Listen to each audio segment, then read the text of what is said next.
What's up, everybody? Welcome back to another episode of Third and Longhorn. Today, we are previewing number 20 Texas against number 9 Vanderbilt. The guys are finally coming back home. Finally get a home game after 40-some days, I believe it's been. Long time. It's been a minute. Well, I am joined by Lifetime Longhorns Alex Okafor, Rob Babers. We got Mark Higgins back there helping out. What's up, Mark? What's up, people? And I'm Nick Shuley. And Texas comes into this game 6-2 with the 3-1 record in conference, and Vanderbilt comes in 7-1 with 3-1 record in conference as well. And the weather forecast originally was a beautiful Chamber of Commerce, 70 degrees and sunny, and the rain is creeping into the forecast. So it could be a wet one. We'll see. A lot can change. We're filming this on Wednesday, and a lot can change in between now and then. Be sure and tune in on the pregame show on KBVO. You'll see some of us on there, as well as the postgame show on 1300 The Zone. And Horns are favored by 2.5 in this game with the over-under of 45.5. And the SEC Network will have their traveling pregame show, SEC Nation, live from Gregory Gym Plaza from 10 a.m. to noon Eastern, so 9 a.m. to 11 our time, and on the SEC Network. So before we get into this, we can do a quick breakdown of every week. I know, and it never. Well, but there's only 3 over here this time, so really 2 guys to do it. So this should be a little faster. But give me your thoughts on last week and going into this game. All right, I'll go. I thought that was one of the greatest comebacks in Texas football history. It needs to be said. Now, I don't care who the opponent is or the situation. That was amazing. And I will admit, I lost. You lost faith. Okay. We lost you for a You second. weren't the only one. Yeah, trust I us. lost it. At one point, I was like, you know what? It's done. At what point in the game do you think you lost It faith? was like 38-14. I'm with you. All right. I'm with you. It was the long touchdown run, or it was the shovel pass. Devon Booth. Yeah, that was the moment where where 4-letter words started popping. I'm with you when he outran the whole defense. Yep, I was like, man. I think I was 31-14, and I was like, guys, it's over. Yeah. For whatever. I think that's what it was. Anyway, I will admit I lost faith, but all that matters is that team never lost faith. They never lost hope. They really they kept believing. I mean, just like the song, "Don't Stop Believing." They really did. They had it playing in their heads on the sideline. And considering what had happened prior to the game, the Sark, report, and we'll do another podcast on it altogether about him having interest in the NFL, the Titans. I thought it was a hell of an example of Texas fight, the epitome of it. But the Kim Kardashian, Nicki Minaj, Serena Williams size, Cardi B size, Megan Thee Stallion size, but let's not forget. I didn't know where he was going with I it. love it. Mississippi State is one of the worst teams in the SEC, period. And I still am a little disappointed that I don't know if this team is good yet. I don't know if they're good. They're not bad. No. But I don't know if they're average or good. And we're 8 games in, and I still can't tell whether they're an average or a good team. They have traits of being a good team. They have good players. They have lots of talent. They have really good coaches. But there are some parts of this team, offensively, they're erratic. The penalties at times. And then there's this crisis mode that is starting to really grind my gears. Where when they are down like 2 touchdowns, and we've seen it now 3 times, guys, and I've actually tracked it because you guys know I'm kind of a freak. Of course you So have it. three times they've been down at least 2 touchdowns in games. Ohio State, the Florida game, and then of course the Mississippi State game. And that's basically 3.5 quarters of a sample size, guys. And I went back and looked at it. So I went back and looked at Texas in those moments. So after they get down 3 touchdowns, they are averaging, I'm not messing with you guys, 7.5 yards per play. USC leads the country at 7.8 yards per play. They have an explosive play rate of over 12%. Oregon leads the country at 11.6%, and they have 61 20-plus yard plays on the season. They lead the country. And their third down conversion rate in that time period, in this crisis mode, this old-ish time, all right, is 60%, and Indiana leads the country at 58%. And I don't understand, because it's in them. They are capable of that. They're capable of being the best offense in the country, potentially. what? That's the good news. The bad news is it takes being down 2 touchdowns to activate it. Yeah. And I need Sark to bottle this and try his best to replicate this in somewhere earlier in the game when you're not down 2 touchdowns, preferably when you could get up potentially a couple of scores in games. So that's the one thing bothering me about this team, but I love the effort. It was a great effort by them all together, and all 3 phases contributed to that win. Well, before you go, Rob, what changes in the offense for the folks out there? What do you think we can attribute that change to? Several things. They abandoned the running game, so Sark doesn't feel the burden of having to balance, right? To balance out the offense. He's just like, you know what? We got to score as fast as we can. So they abandoned the running game. They abandoned 12 personnel, which has also been kind of dragging the offense down. Your run game isn't good. You're not really great out of 12 personnel. So those things drag the offense down. So he doesn't want balance in personnel, doesn't want balance in the running game. He just says, you know what? We're going to try to score as fast as possible. Also, I think that the scramble drill becomes more weaponized. That's one of Arch's strengths, and that they're actually averaging guys over 10 yards per play in the scramble drill versus powerful opponents. They're one of the best in the country at it. So I think that's a big part of it too. And there is this psychology that I think is going to be the toughest thing to replicate. The psychology is, how do you replicate the psychology of we're down 2 touchdowns, nobody gives a damn anymore, nobody's giving us a shot anymore, let's just go out there and Play ball. Yes, it's almost liberating, I think, for Sark as a play caller and for Arch as a quarterback. I don't know how you replicate that psychological element earlier in the game. That's going to be the true test for Sark. Yeah, and I'm with you. It's offensively, it's an element of desperation combined with having their backs up against the wall. And we talked about it a little bit on the post-game show last week, but it is head-scratching how you look a certain way halfway through the game, but as soon as your back is against the wall, as soon as you're down by 10-plus points, that's when it starts to click. And when you watch the film, it makes it even more confusing, because you would think that usually in these situations that it's like a no huddle situation or a tempo that keeps defenses simplistic to where they can't make checks or where they're playing off coverage. That's not the case.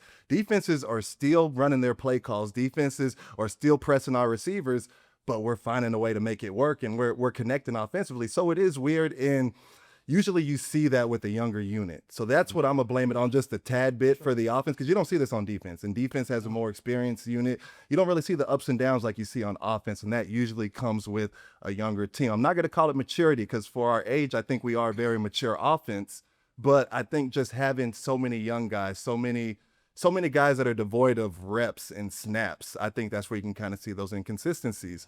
Just highlighting the game real quick one more time, man, if you're a Texas fan, this game was a treat. It was fun to watch. Now it had your heart rate going. It had you stressed out sweating, but it was a treat. If you're a fan of football, these are the games that you love, man, because I was glued to my seat. I was almost late to the post-game show trying to get back here. I ran out the door when Niblet housed it for the touchdown. I was running with Niblet out the front door trying to get to this post-game show. So it was a fun treat, and hopefully this is a fire starter for this team moving forward. Yeah.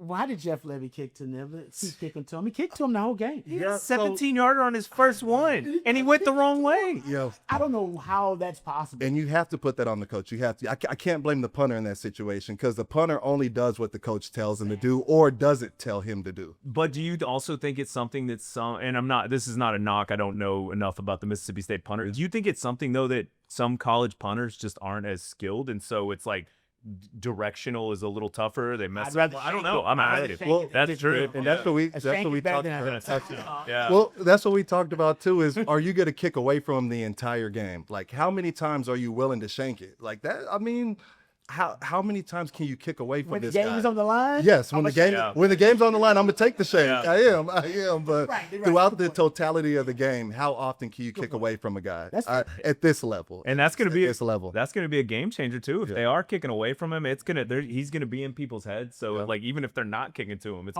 he's effective. Like, no, he is. Yeah. He has been easily the most impactful football player on this team this season. Gosh. Nobody would have said that coming into the season. We were yelling about him at the start of the year for not fielding. He wasn't fielding punts correctly, but now he is fearless, and he's the best punt returner in the country. Like, not even the most impactful player on this team. If you take him off this team, I think we're devoid of 2 wins. I would say you got that's 2 losses. Absolutely. Right there, 2 L's easily. Yeah, and honestly, you might say 3. No, I'm serious. No, I'm with Possibly. you. Oklahoma, Kentucky. I'm with you. I mean, honestly, so I'm with you. That's great. Yeah. Hey, Rod, maybe give us a little comment about he might be taking your 21 forever. Oh, I'm fine with it. Ooh, I forgot about that. I've stated it publicly, and I am fine. I've decades I've enjoyed being the greatest number 21 in Texas football history, and I've been warning one of these young bucks, hey, go ahead, take the mantle, take it from me. It's still a debate because he's a special teams guy. He's not on the field as much as I was, but there's no way I affected a game, impacted a game as much as he did. There's no. I mean, I made big plays. I had pick sixes, but my pick six in Oklahoma was in a loss. My pick six in the Big 12 title game was in a loss. You know how that goes. Oh, when you make great plays in a loss, like I'm not even talking about. You can't even claim them. You can't, and you be pissed too. You be mad. Girl. I'm supposed to be a legend. I balled today. I can't even Player get of it the off. game. Exactly. That football in my hands, right? So I am happy about it. I couldn't be more ecstatic because to Oak's point, dude, your season's over if not for the nipple. He saved it 3 different times. He has saved your season. Please keep kicking to him. Please. Yeah, absolutely. Please. Go for it. Well, let's get to the offense. And before we do, 2 quick updates. We did see a report that just happened recently that Sark said that Manning and Taft were practicing this week. Yep. So I'm going to make you guys do an early prediction. Yep. All right, Oak, you're first. I think I don't know that we have to ask Taft. I don't think that happens. But does Manning play this game? So I'm gonna answer the question, but let me provide some context real quick. So you got to be careful with these practice reports. Just because somebody says they're out there practicing, we don't know the extent of it. I know when I played in the league, a common trick is you bring the guys out there during warm-ups, let the media watch them stretch and do all that, and then you run them back inside once the media leaves, and that counts as a practice. Yeah, that makes sense. So I don't know the extent of Arch's and Taft's practice, but I have seen quite a few concussions playing this sport, and for him to turn it around in 4 days and get on the practice field in all that sunlight with a tad bit of contact is I don't see it being very likely. So I'm thinking these practice reports are a tad bit misleading.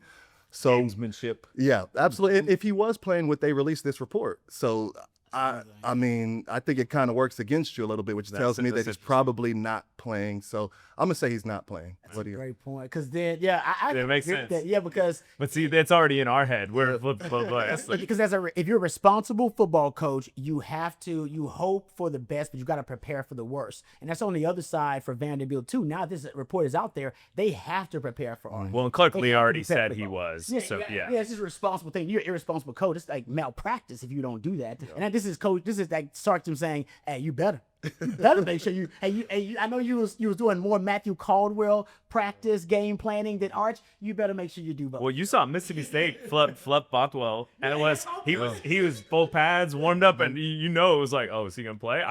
In my head, I was like, is he gonna play? Because he was out there full suited up. Yeah. All right, well, let's get to the Texas offense and the Vanderbilt defense. Texas offense averages 375 yards a game, 29 points a game, 235 yards passing, and 139 yards rushing. Those are finally going up after last game, I believe. And these actually went up as well. The other side of the ball did for Texas. But Vanderbilt's defense, 322 yards a game, 18 points a game, 220 passing yards a game, and 101 yards rushing a game. Vanderbilt's recorded 21 sacks in 8 games this season. And we won't go too deep into all the Texas stats, but what do you guys want to see out of the Texas offense against the Vanderbilt defense this game? We talked a little bit about it. This is interesting because they're good at stopping the run. They do a great job at stopping the run. They're a top 20 rush defense. They do a really good job of creating negative plays as well. They're top 20 in sacks, as you brought up, and in tackles for loss. What I think they struggle a little bit is honestly the defense for Vanderbilt. I think they struggle in critical areas. If you look at red zone defense and touchdown precision in the red zone, they're in the 60s and mid 50s. I think their third down defense are also in the mid 50s. So critical areas, I think, is where Texas can actually gain an advantage, and their passing defense is not great. But they got a good pass rush. But they're about 70th in pass defense. They're not great. So I think Texas, with the way the wide receivers played last week, they should have a lot of confidence going in. Those wide receivers played really well. I mean, to me, that was one of the headlines of the game was that all 4 of those wide receivers looked good. Big catches. Yeah, and Emmett Mosey now being an impact player for you. So I think you can win. There are matchups for Texas to be able to win on the outside. The question is stay out of third and long, stay out of predictable passing situations. Can they do that? Can they run the ball on Vanderbilt? I don't know if they can. And if you don't have Arch, you take sacks out of it, he's your leading rusher. And if you don't have Arch, what's the running game going to look like? Are you going to be a one-dimensional team?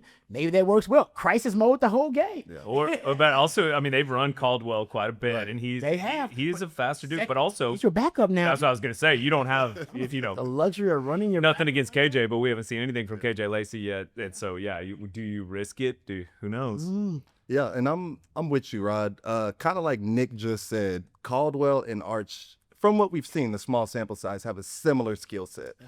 So, I mean, does Caldwell take a little bit of pressure off the rushing attack by opening up these rush lanes? It's to be seen, but it seems like he's capable of doing that if we need to. I'm with you, though. It's going to be a tall task trying to run against this Vandy defense, and what really jumps off the screen to me is their linebackers and how they blitz them and provide pressure, man. They provide a lot of pressure through the blitz, and it usually comes from these backers. And even if you watched the game last week, we were talking about that before we got on camera, where they literally got so much penetration that they were able to intercept the handoff between the quarterback and the running back. But that's the identity of this defense, bringing these backers, getting penetration, disruption, collecting TFLs. That's the identity of this defense. So how do you attack that? Well, ideally, you would like to attack that by max protecting, blocking up some of these blitzes, and exploiting their pass defense. But we know with our offensive line, can we get that done? So ideally, we would like to get that done, but blitzes and pressure has affected us all season. We haven't been able to block anybody. It was even funny last week on the preview show. I'm like, well, Mississippi State's towards the bottom in sacks, and then Rod and Foz are trying to tell me, well, it's because we haven't played Texas yet. So it's like, so that's the obstacle that we have to overcome offensively. Can we put a pass protection plan in place to where we can block up some of these blitzes and allow these receivers to build off of the week they had last week and stretching the field a little bit? Can we get that done? That'll be interesting to see. I like your Max Pro comment. It's real quick. I like your Max Pro comment. RPOs.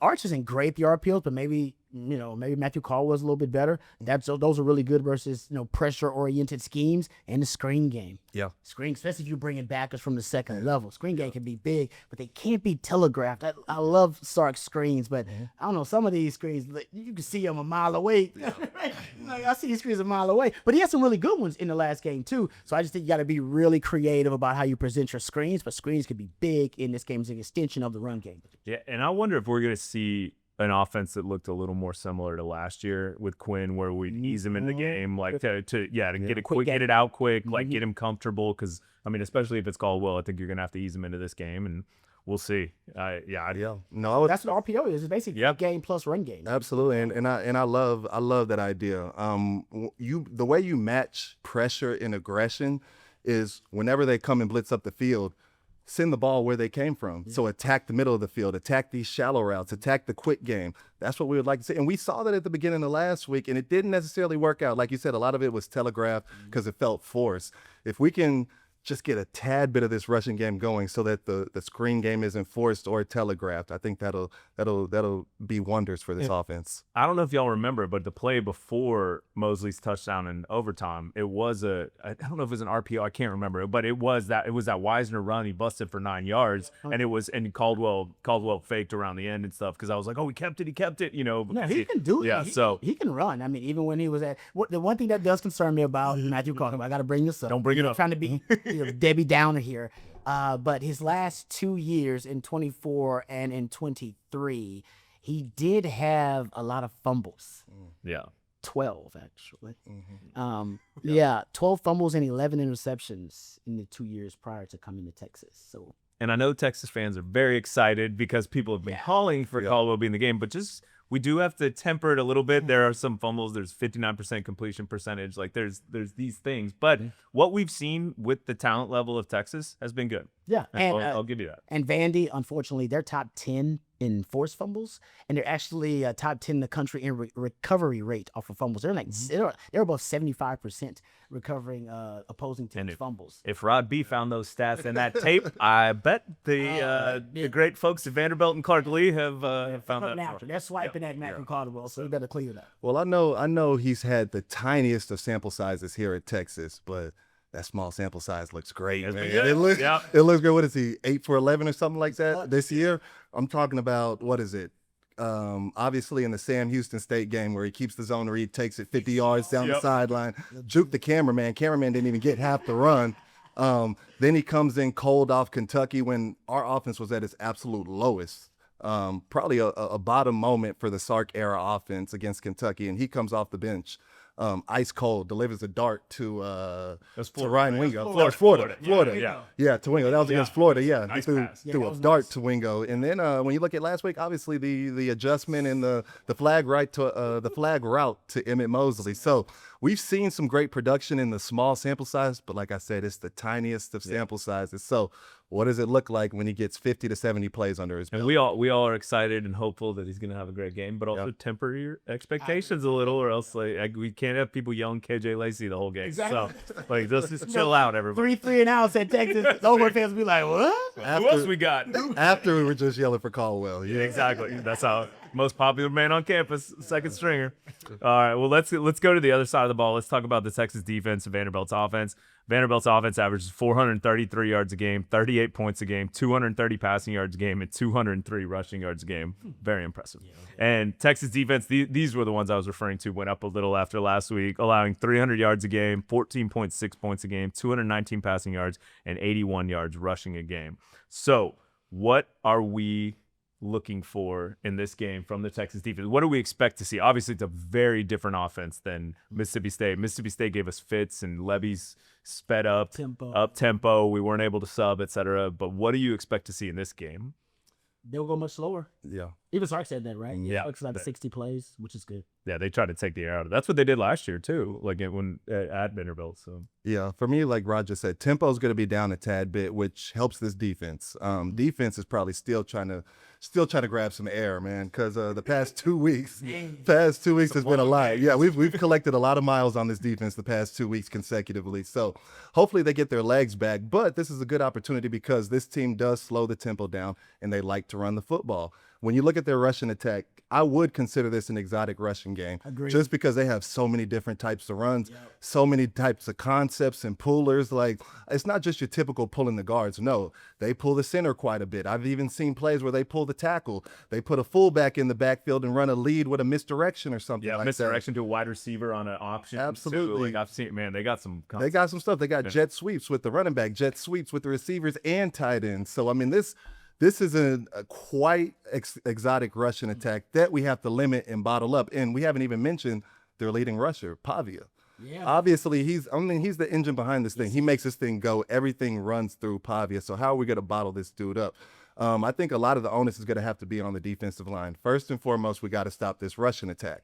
Over 200 yards on the ground per game.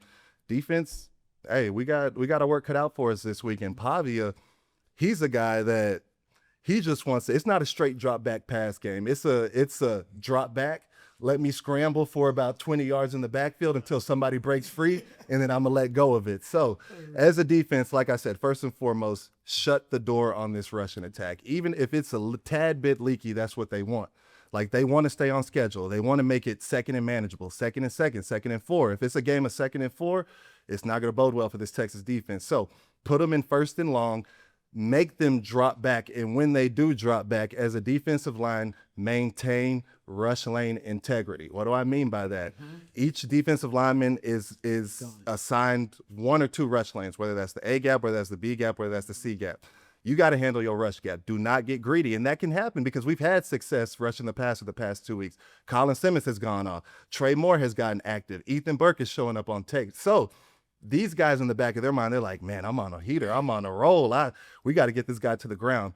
But be careful. No, make sure you handle your gap first. Make sure, even if it's a rush game, if you got a text game or an exit game, make sure there's always somebody wrapping to your gap. Because when you do provide these open rush lanes, that's exactly what Pavia wants. And that's why he leads this team in rushing.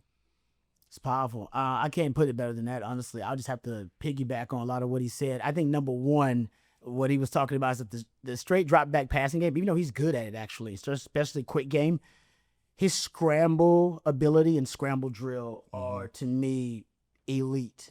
He's among the best in the country. And Sark was talking about how he's so competitive. I think that translates on the field because he doesn't give up on plays. He will not give up on a play. And that's why he's so good in the scramble drill. And remember last year, I think 2 of the touchdowns they scored were him scrambling in the scramble drill. It's where we had him almost wrapped up too. You see that all the time with him. You think you got him, and then because he's a likes to fight guy at quarterback, and usually you don't get that mentality at quarterback. He's a my man Jerry Hamilton calls him a UFC fighter at quarterback, and he really is. Yeah.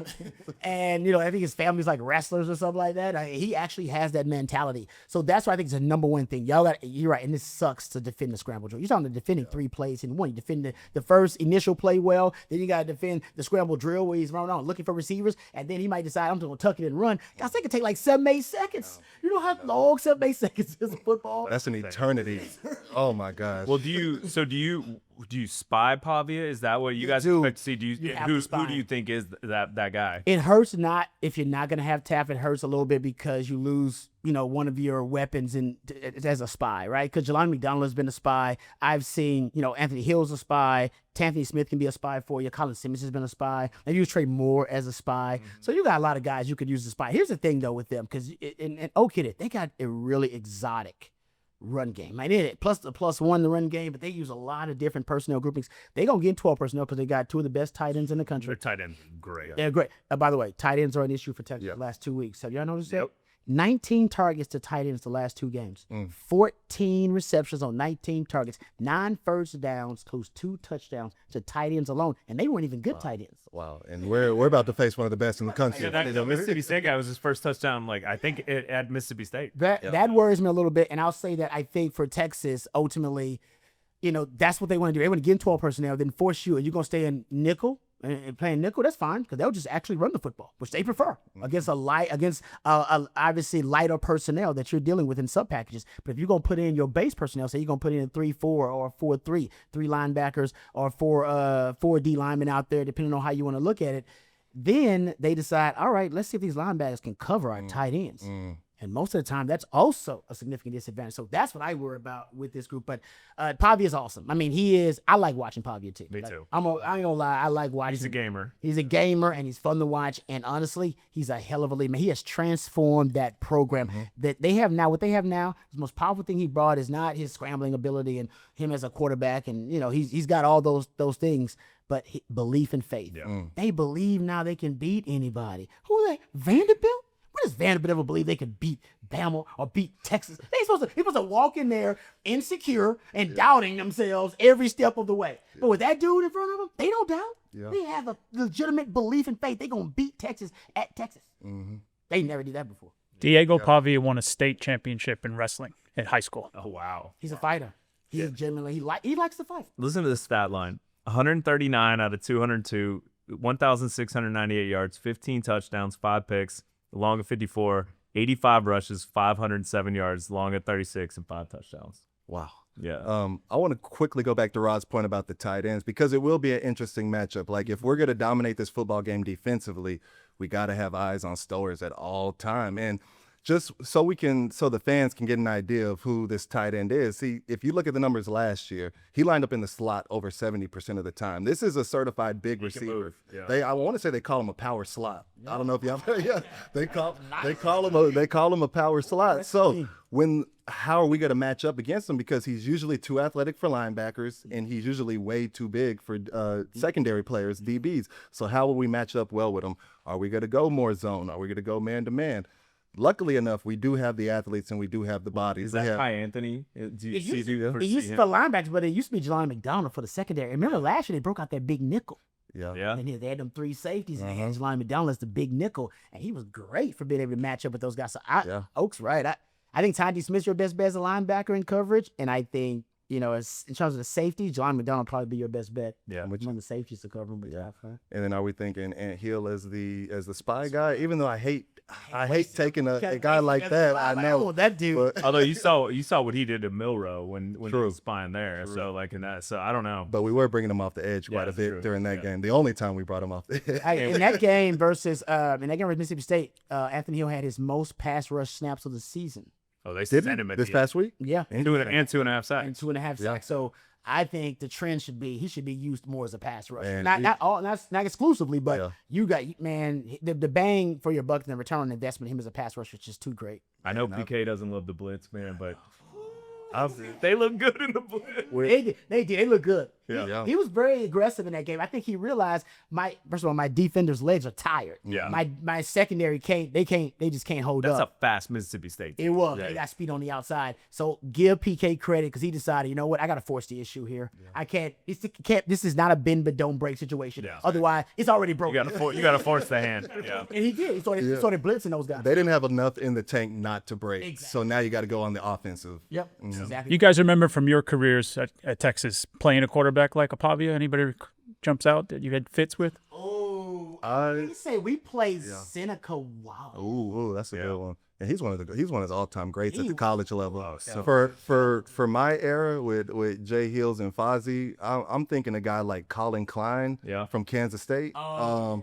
Like I not always had one of them dudes. they always had one of them dudes. Always had one. Physical, blue collar top guy, not the best arm, but he can will his team to a victory. That's Colin Klein, somebody that I think about. K-State always had one of them dudes. Well, other key player, the Cedric Alexander, the LBJ grad, 73 carries, 388 yards, and 6 touchdowns. They got, their backs are good. They got, and then McKylan Young, apologies if I'm A mispronouncing. lot of the videos, they call him MK. Okay. 31 rushes, 383 yards, and 5 touchdowns. He had an 80-yard run against Missouri, really busted out in that game. And also, Richardson is back there too, is phenomenal. There's some talent. That's why they're running for 200 and some yards a game. And then you mentioned Eli Stowers, 31 catches, 397 yards, 2 touchdowns. You're probably looking at the top tight end in the draft. Yeah, didn't he used to play quarterback? I think he played quarterback at A&M, maybe. like back in the days. Or maybe, or no, it was New Mexico State. Yeah, because he came with Pop. I was gonna say, by the way, New Mexico. Vandy owes New Mexico State as well. Give him a little check, a little development check. Brought him all over. And then Junior Sherrill has 26 catches, 312 yards, and 5 touchdowns. They got some players. Like this, I think this is gonna be a fun game. I'm gonna get to the special teams, but first, I keep forgetting to kick it to Higgs for the alumni segment. So we're gonna do that first. Then we'll do special teams and predict. Can I just throw one nugget Yeah, out please. about their offensive line? This is where Texas can win this game. Their offensive line is very suspect. The reason they haven't getting up a lot of sacks, I think they're top 10 in sacks allowed, is because of Pavia. It has nothing to do with their O-line. The best O-lineman is their center. He's really good. His name is Jordan White. But other than that, I'll give you the Pro Football Focus numbers. Vandy's O-line, 8th lowest graded offensive line in the Power 4. 5th worst team pass blocking grade in the Power 4. And their average in run blocking, too, they're about 66, but they got Pavia and they got a lot of weapons. So, as you always say, you got to earn the right. I know you To got. rush the passer. To your point, if you stop the run and stonewall it, and they got to throw it, you have a significant advantage going up against that O-line. Significant. Yeah, but as we know, it's not just about winning your matchup. It's after you win, can you get them down? So that's Yeah, that's right. Good point. With that dude, you're right. It's the second and third play you got. That's the nightmare of playing rushing quarterbacks. It adds a long laundry list to your job as rushers. Not only are you responsible for winning your one-on-one matchups, but now I can't get too high because it opens up that B gap. I can't get too low because now he can spin out. Like it's not just about winning anymore. You're thinking too much. Thinking too much. Absolutely. You're like, no, I got what? Yeah. Yeah. All right, Higgs, what do you got? Well, this one, I don't think we'll see him this weekend, but just some of you locals here will know the name Whit Muschamp is Will Muschamp's kid. He's a backup quarterback at Vanderbilt. So I don't think we'll see much action for him this weekend, but just keep in mind. Never know. No, Exactly. Blitz Anthony Hill. Ooh, I'm still scarred from that last name, man. I was here during the champ era. You want us to maybe punch a hole in one of these boards here? Man, no other coach has ever put fear into me like he has, man.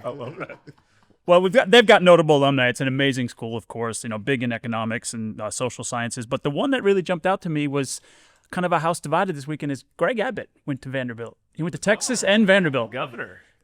Did his law degree there. So I know he's at just about every game. So we'll see where his allegiance lies. He's the Texas governor. He's got to be ready. I was saying, if he wears a Dip Pavia shirt over him out there. It get run out of the state. Yeah. People already looking for a reason. Oh man, here we go. All right, well, we'll take it back. We'll take it back to a little bit more serious. Cut that out. I don't know if you guys caught it, but Michael Taff, he's lending his name to a website called Texas AF, and it's tackling fentanyl, and it's in honor of his friend Jake Ellinger, who died, from a fentanyl accidental overdose. You can go check it out on Instagram, but we wanted to give it a little shout out. They've got tacklefentanyl.org, and you get all information. They're doing donations and funds, so not to bring it down too serious, but he's a good dude, and he's doing the really good stuff, so we wanted to shout that out. So check it out. Great message. Love it. All right, well, let's get to the special teams and the game predictions.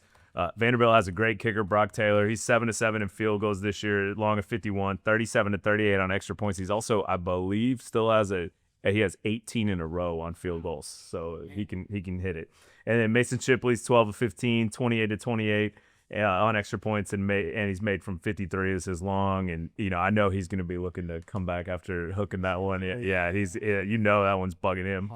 And their punter, Nick Haber, 17 punts, 47-yard average, 6 inside the 20. To Jack Bomeister, 30. I don't know if you noticed that. They have 17 punts this year. Jack Bomeister has 35. So 35 punts, 45-yard average, long is 62, and 13 inside the 20. Bomeister's been a beast. And also, obviously, Ryan Niblett. We've covered him. Yes. And so that helps the special teams talk right there. But let's get to our game predictions. So we'll go back the opening lines. Horns favored by 2.5, over under 45.5. What are we thinking? It's gonna be tough. I'll go. I'll get 24-17 Horns. Okay. Going under, but also I think it's a competitive game. Yeah, I'll go next. I got the Horns winning 23-21. Tad bit lower scoring. I think it's going to be another defensive battle. I do think we might get a tad bump from Caldwell coming in for our pass game, even though Arch looked great last week. But just from like I said, the small sample size from Caldwell, we might get a slight production bump in the passing attack. We'll see. Yes, we don't know. We don't know. We don't know. Yeah, so we'll see. 23-21 Texas. All right, Rod. I can't wait to see what Sark does, right? We have a backup play, and the backup has played every year. Sark has been here. You always wonder, is he going to open it up, keep the offense the same? What Archie did. What Archie did, and also Malik Murphy did. Yeah, that's true. We all expect K-State, and he's launching it downfield. So we'll see how much faith he has in Matthew Caldwell. I'll go Horns winning. The only reason I got the Horns winning, honestly, because I was thinking about picking against them. To tell you the truth, I Didn't want to get booed. No, that's not it. I'm used to get booed. It's because I got them losing a couple of more games this year. So So they can't lose this one. Yeah. Oh my gosh. I mean, they're not gonna beat Georgia in my opinion. Now, right now, I hate to say it, that last one, I'll give Nick credit. I would say Shuley's. I don't want to be right there. I don't want to have called that. In our preseason predictions, he did have the Aggies showing up. Anyway, but I got the Longhorns winning. It's gonna be low scoring. I agree with Oak on that. I'm gonna go 20-16. All right. Texas. Well, I'm going to go. I have no idea what to expect. I've watched all the Vanderbilt games, obviously watched all the Texas games. I have no idea how to feel, what to expect. So I'm gonna be real unimaginative, and I'm gonna pick Texas 27-24, the exact same score from last year. Okay, and we covering your prediction. Yeah, which doesn't usually happen, but that's all right. You know what? We can ignore the facts here. All right. Well, we appreciate everyone tuning in. Like we said, we'll be here for the pregame show on Texas Game Day, postgame show on 1300, and we will see y'all after the game. Hook 'em.